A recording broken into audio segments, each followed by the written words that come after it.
안녕하세요. 오늘은 그 캐롤 드웨ck 교수의 성공의 새로운 심리학, 원제는 마인드셋입니다. 이 마인드셋을 들고 찾아뵙게 됐습니다. 이 책은 자기계발서입니다. 혹자는 좋아하시는 분도 있고 좋아하시지 않는 분들도 있죠. 예를 들어서 저도 직장 생활을 처음 할 때 자기계발서를 열심히 읽었던 것 같아요. 그래서 대부분 이런 내용이죠. 명확한 계획을 세워서 그 계획을 보이는 곳에다 붙이고 그 계획이 달성될 수 있도록 부단하게 노력을 해라. 이런 류의 대부분의 자기계발서입니다. 그래서 그것을 할 수 있는 어떤 마음가짐, 그것을 어떻게 해야 되는지, 스킬, 이런 것들이 주로 이제 자기계발서에 많이 나오게 되죠. 그래서 그런 책들을 몇 권 읽다 보게 되면은 대부분 비슷한 패턴으로 흘러감을 느끼게 됩니다. 그래서 너무나 좀 일상적으로 그냥 약간 그냥 도덕적인 내용? 너무나 이제 기본적인 내용? 이런 부분처럼 치부되다 보니 좀 마음의 울림이 좀 약한 것 같아요. 근데 이번 캐롤 드웨이의 마인드셋은 좀 더 다른 접근입니다. 전문가로서 좀 더 연구에 기반한 그런 결론입니다. 연구에 기반한 결론이요. 그래서 책을 읽다 보면은 이 책이 약간 학술서 같은 느낌이 더 많이 들게 돼요. 그러다 보니까 기존에 이렇게 하면 좋다, 저렇게 하면 좋다, 저렇게 하면 좋다 이런 다소 뻔한 내용의 자기계발서와는 분명 차별화되는 부분들입니다. 그 책에서 이런 부분들이 많이 나와요. 예를 들어서 짐 콜린스의 Good to Great, 우리나라 제목으로는 좋은 기업을 넘어 위대한 기업으로, 그 다음에 Built to Last, 이런 책들이 많이 소개가 돼요. 근데 궁극적으로 따지면은 짐 콜린스는 참고로 그 기업 경영이 어떻게 됐을 때 그 기업이 잘 됐더라라는 것을 비교 기업과 그 다음에 훌륭한 기업을 이렇게 들어서 비교를 했었는데요. 대부분 짐 콜린스의 경우에서도, 짐 콜린스의 연구에서도 사람이 제일 중요하다. 그 사람이 좋은 사람들을 운용을 해가면서 훌륭한 기업으로 성장시킨다. 이런 거였거든요. 결국 그 사람의 특징에 의해서 회사가 결정되더라. 물론 그 외에도 몇 가지가 있는데요. 그런 결론이 있었습니다. 이런 부분에서 보면 캐롤 드웨ck 교수의 접근도 사람에 따라서 그 사람의 성공의 승패가 결정된다. 이렇게 요약될 수 있습니다. 근데 그것을 일반적으로 우리가 어렸을 때, 저 사람은 천재 아니야? 쟤는 너무 똑똑해. 라고 생각해서 저 사람이 크게 성공했을 거라 볼 수 있거든요. 근데 현실은 그렇지 않다는 거예요.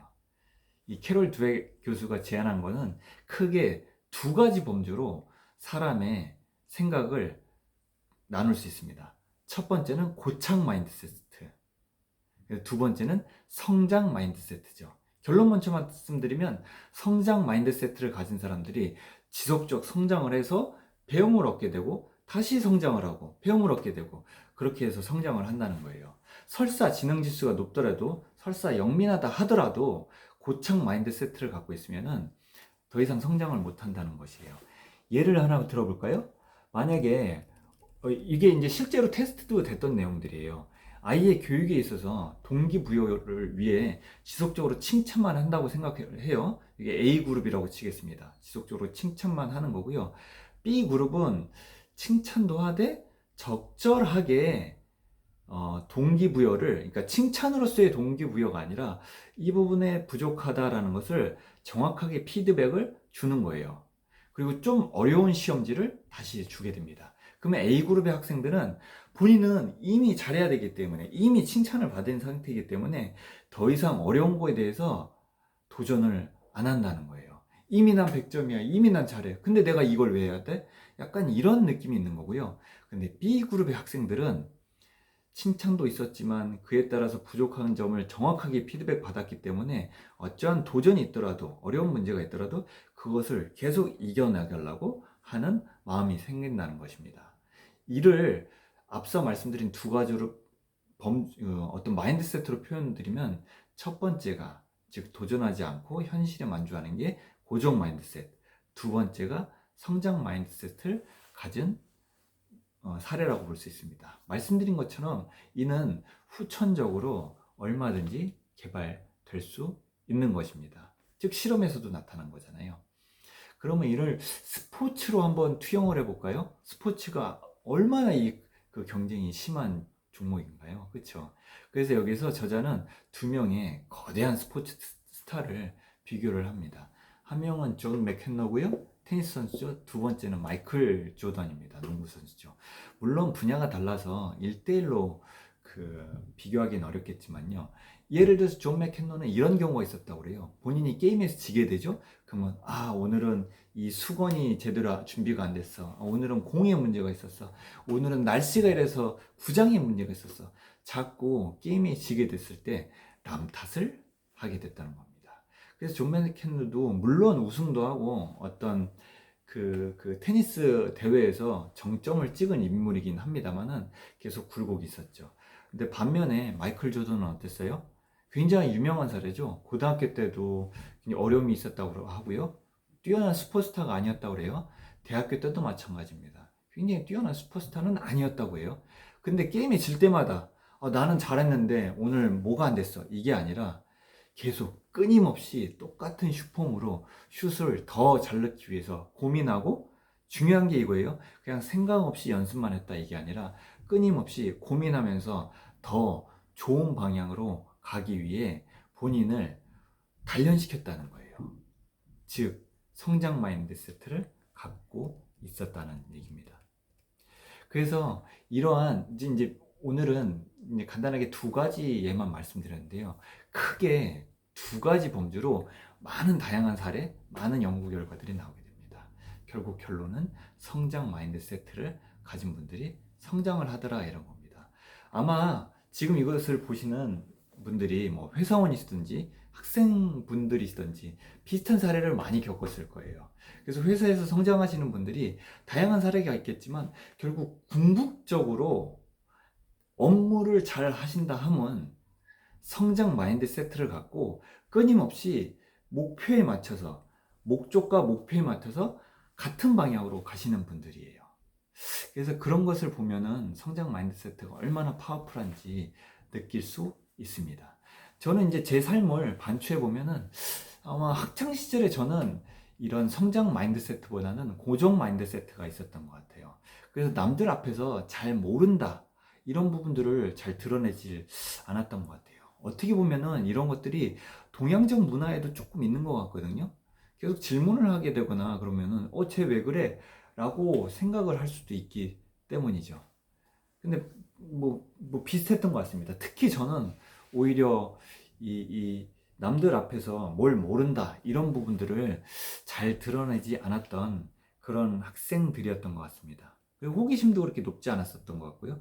그러다 보니까 선생님께서 가르쳐 주신 내용을 그냥 이렇게 쭉쭉 그냥 흡수만 했을 뿐이지, 그리고 똑똑한 척 하려고 노력만 했을 뿐이지 실제 그것들이 제 지식도 아니었고, 그러다 보니까 어떤 부분에서 더 이상 성장하지 못하고 좀 한계를 느꼈던 것 같아요. 그러다가 IMF 때 이후로 이제 IMF 때 저희 아버지가 돌아가시게 되거든요. 그러면서 제 생각이 송두리째 바뀌고 제가 세상을 바라보는 느낌도 굉장히 바뀌었어요. 그래서 제 주도적으로 좀 더 생각하는, 그리고 제 주관이 좀 더 강해지게 됐습니다. 바로 이제 성장 마인드세트를 갖게 됐던 것이죠. 그래서 제 능력에 제한을 두지 않기 시작했어요. 내가 이렇게 도전했을 때 못하지 않을까? 이런 것보다 도전을 해보는 거죠. 이렇게 해봐, 저렇게 해봐, 이렇게 해봐. 계속 도전을 하는 것입니다. 물론 제 스스로가 피드백을 받으면서, 그리고 제 스스로도 보면서 과거 리터러처 서베이도 해보면서 계속 도전을 해봤던 것 같아요. 그러면서 그 전에보다는 중고등학교 학창 시절보다는 좀 더 스텝업 되는 느낌이 받게 됐습니다. 그래서 이제 사회생활이 제가 올해 18년 차 정도 되고 있는데요. 좀 매너리즘에 좀 빠진 것도 있는 것 같아요. 그래서 저는 이 책을 2011년, 14년 그래서 총 3회 읽어 보게 됐거든요. 그러면서 제 스스로를 아마 다시 한번 체근하는, 단련하는 그런 계기가 되는 아주 좋은 글인 것 같습니다. 그리고 이제 마지막으로 지금까지는 뭐 줄거리와 개인적인 어떤 그 반추였고요.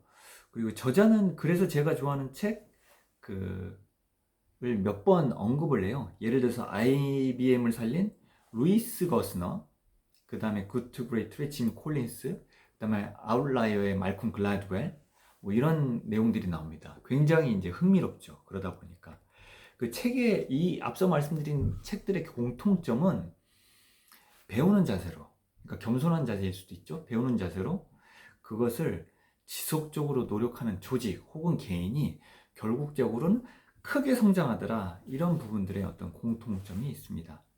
이 책을 보면서 저는 그 두 분의 스타가 떠올랐어요. 한 분은 그 가수 윤종신 님이고요. 두 번째는 이제 유재석 님이에요. 윤종신 님은 제가 학창 시절에 굉장히 유명했던 가수죠. 근데 중요한 점은 지금 뭐 20년, 30년이 지난, 25년이 지난 지금도 굉장히 뛰어난 그 가수로서 역량이 높은 가수, 그리고 프로듀서로 활동을 하신다는 점입니다. 예를 들어서 윤종신 형님이 처음 가수가 될 때, 그때 중요한 역할을 했던 분들이 이제 015B, 무한궤도였어요. 이분들이 이제 학창 시절, 윤종신 형님이 학창 시절 가요제에 초대 가수로 그 축제에 오게 되거든요.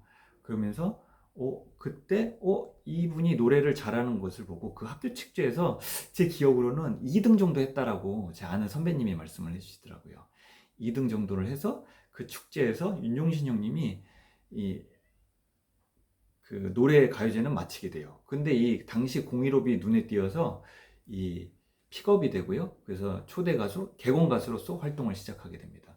근데 결론적으로는 어때요? 정말 재밌는 게 그때 당시 015B는 엄청난 게 유명한 가수였거든요. 그리고 소위 말하는 뭐 엄친아였습니다. 정호열 형님도 그렇고요. 그쵸? 다들 엄친아였죠. 근데 점점 015B는 그 이후에도 성장을 하다가 좀 약간 지게 되는 그런 모양이었으면, 윤종신 형님은 월간 윤종신, 그 다음에 어떤 자기 자신이 망가지면서 예능에도 이제 출연하게 되고요. 끊임없이 성장을 이루게 됩니다. 물론 말재담도 있으셔서 DJ도 하시고요.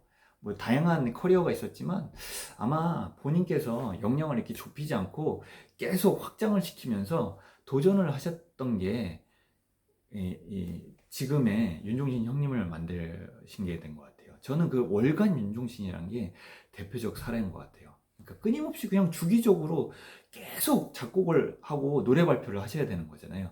그게 대표적으로 윤종신 형님의 캐릭터를 보여주는 사례인 것 같습니다. 마찬가지로 유재석 님도 똑같은 사례죠. 한 뭐 20년 전, 30년 전, 25년 전에 굉장히 작은 어떤 연예계 리포터 혹은 작은 어떤 생방송에 참여하는 일원이었다고 하면은 지금은 대형 MC로서, 국민 MC로서 활동을 하고 계신데요. 그 부분에는 끊임없이 노력을 했던 부분도 있었을 거예요. 물론 아울라의 말콤 글래드웰이 얘기했던 것처럼 기회도 있었겠죠. 무한도전을 만나게 되고, 그리고 이전에 서세원님의 어떤 방송 출연에서 기회를 잡게 되고요. 그런 부분들이 있었겠지만 오늘날의 그 국민 MC 유재석님을 만든 거는 끊임없이 노력을 했던 결과인 것 같습니다. 이 두 분의 공통점이 제가 봤을 때는 성장 마인드셋을 갖춘 분들이라고 생각합니다. 자, 성장 마인드셋 강조드리면서요, 오늘은 여기서 마무리 짓도록 하겠습니다. 감사합니다.